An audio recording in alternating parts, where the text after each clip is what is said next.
আগামী সংসদ নির্বাচন নিয়ে কোনো শঙ্কা নেই, সময় মতোই ভোট হবে বলে আবারও জানালেন প্রধান নির্বাচন কমিশনার এএমএম নাসির উদ্দিন। সকালে নির্বাচন কমিশন ভবনে সাংবাদিকদের তিনি একথা বলেন।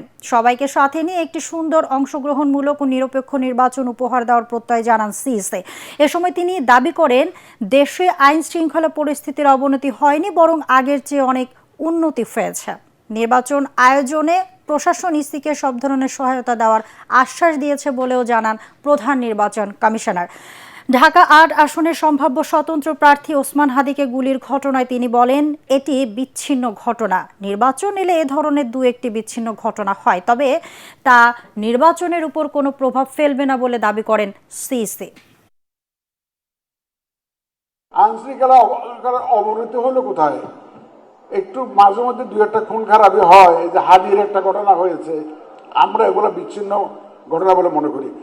এই ধরনের ঘটনা তো সবসময় ছিল। আগে কি আহসানুল্লাহ মাস্টার খুন হয় নাই? এরকম তো অনেক আগে হয়েছে, ঘটনা তো অনেক আছে। নির্বাচন, প্রতিযোগিতামূলক নির্বাচন ইনশাল্লাহ আমরা দেখতে পাবো। যে ওয়াদা আমরা জাতিকে দিয়েছি, সেই ওয়াদা ইনশাল্লাহ পরিপালনে ইলেকশন কমিশন প্রতিজ্ঞাবদ্ধ।